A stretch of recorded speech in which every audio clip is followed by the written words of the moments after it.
મિત્રો આજે હું તમારા માટે પૌવાના ઇન્સ્ટન્ટ ઢોકળાની રેસીપી લઈને આવી છું। આ માટે એક મિક્સર કપમાં તમારે 1 કપ પૌવા લેવાના છે। પૌવા તમે કોઈ પણ લઈ શકો છો, પાતળા જાડા, તમારા ઘરમાં જે અવેલેબલ હોય એ તમે લઈ શકો છો। એ જ વાટકીના માપથી અડધો કપ બારીક રવો લેવાનો છે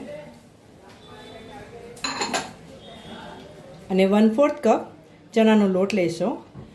આ ત્રણેય તમારે એક જ વાટકીના માપથી લેવાનું છે। હવે આપણે એમાં અડધોથી 1 ઇંચ જેટલું આદું નાખીશું, 4 થી 5 લીલા મરચાં નાખવાના છે, 5 થી 6 લસણની કળીઓ નાખીશું,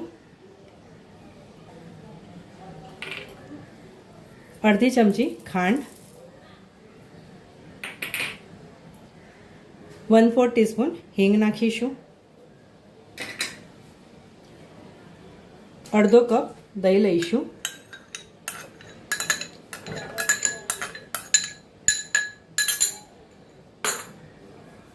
સ્વાદ પ્રમાણે મીઠું નાખવાનું છે।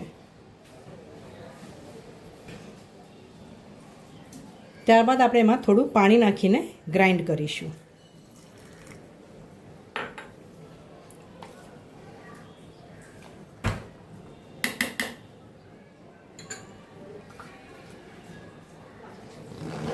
આ બધી સામગ્રીને આપણે ગ્રાઇન્ડ કરી લઈશું। મિત્રો, ગ્રાઇન્ડ કરતી વખતે મેં થોડું જ પાણી નાખ્યું હતું। આ મિશ્રણ થોડું ગાઢું લાગે છે। હવે આપણે એમાં થોડું પાણી એડ કરીશું।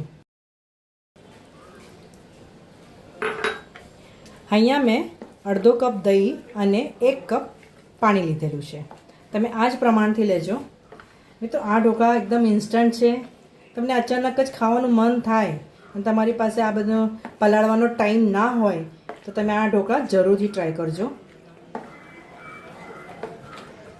મિત્રો, ઢોકળાના આ મિશ્રણમાં પાણી નાખીને મેં એક બેટર તૈયાર કર્યું છે। હવે આપણે એમાં 1/2 ટીસ્પૂન હળદર નાખીશું, 2 થી 3 ચમચા જેટલું તેલ નાખવાનું છે।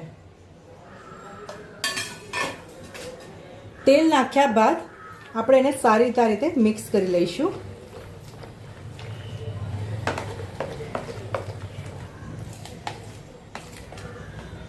મિક્સ કર્યા બાદ તમારે આ મિશ્રણને ઢાંકીને 10 મિનિટ માટે રેસ્ટ થવા દેવાનું છે।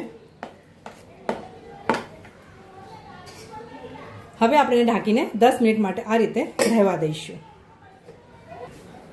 10 મિનિટ થઈ ગઈ છે। હવે આપણે એમાં 1 પેકેટ ઈનો નાખીશું। ઈનો નાખ્યા બાદ ઉપર થોડું પાણી નાખીશું અને સરસ રીતે મિક્સ કરી લઈશું।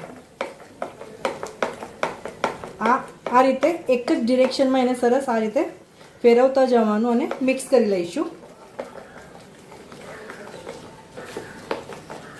હવે આપણે આ ઢોકળાને સ્ટીમ કરવા માટે મૂકીશું। હવે આપણે એક કઢાઈમાં આ રીતે નીચે પાણી ગરમ કરવા માટે મૂકવાનું છે।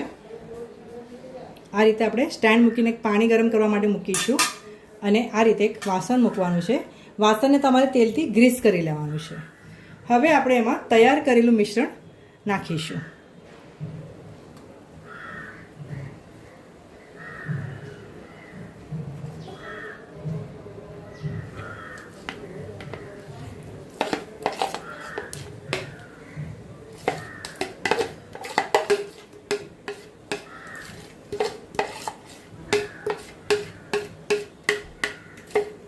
બધું જ મિશ્રણ આપણે આમાં આ રીતે નાખી દઈશું। તમારું વાસણ જે પ્રમાણે મોટું હોય એ રીતે તમે મિશ્રણ નાખજો।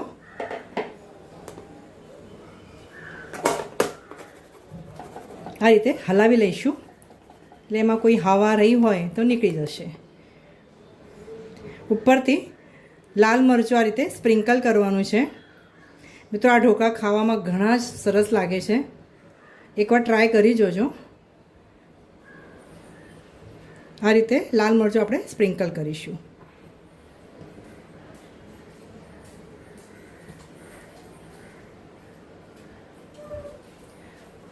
કવર કરીને 20 મિનિટ માટે આ ઢોકળાને તમારે સ્ટીમ થવા દેવાના છે। ગેસની ફ્લેમ આપણે મીડિયમ રાખીશું। 20 મિનિટ થઈ ગઈ છે। હવે આપણે ઢાંકણ ખોલીને ચેક કરી લઈશું આપણા ઢોકળા સ્ટીમ થયા છે કે નહીં. આ રીતે ટૂથપીકની મદદથી તમારે ચેક કરી લેવાનું. તમે જોઈ શકો છો ટૂથપીક આપણી એકદમ સાફ બહાર આવી છે, એટલે તમારા ઢોકળા સરસ કૂક થઈ ગયા છે. હવે ગેસની ફ્લેમ આપણે બંધ કરીશું. મિત્રો હવે આ ઢોકળાને આપણે વઘાર કરીશું. હવે આ રીતે આપણે નાનકડું પેન લઈશું. એમાં 1 થી 2 ચમચા જેટલું તેલ લેવાનું છે.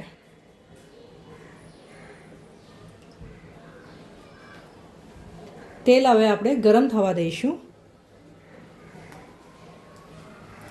તેલ ગરમ થાય કે 1 ચમચી જેટલી રાઈ નાખીશું.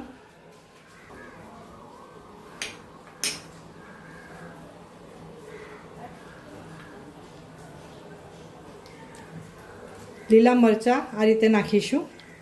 લીલા મરચાં જરા લાલ થયેલા છે એ રીતના લીધા છે મેં. ગેસ હવે આપણે બંધ કરવાનો અને 8 થી 10 લીલો લીમડો નાખીશું.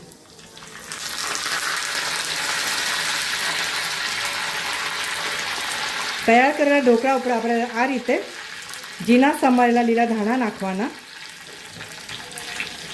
આ રીતે લીલા ધાણા નાખશો ને તો ઢોકળા દેખાવમાં સરસ લાગે. અને આ તૈયાર કરેલો વઘાર એના ઉપર આપણે આ રીતે નાખીશું. હા સરસ મજાના ઢોકળા ખાવા માટે તૈયાર થઈ ગયા છે. આ રીતે તમારે એનો વઘાર આ રીતે નાખી દેવાનો છે. સરસ મજાના ઢોકળા મિત્રો ખાવા માટે તૈયાર છે. આ ઢોકળા તમે સોસ ને લીલી ચટણી જોડે સર્વ કરશો ને તો ખાવાની તમને એકદમ જોરદાર મજા આવી જશે. આ વિડીયો જોયા બદલ તમારો ઘણો ઘણો આભાર. આવતા વિડીયોમાં આવી સરસ મજાની રેસીપી સાથે આપણે ફરીથી મળીશું. ત્યાં સુધી સરસ ખાઓ, સ્વસ્થ રહો અને ગુજરાતી રસોઈ જોતા રહેશો.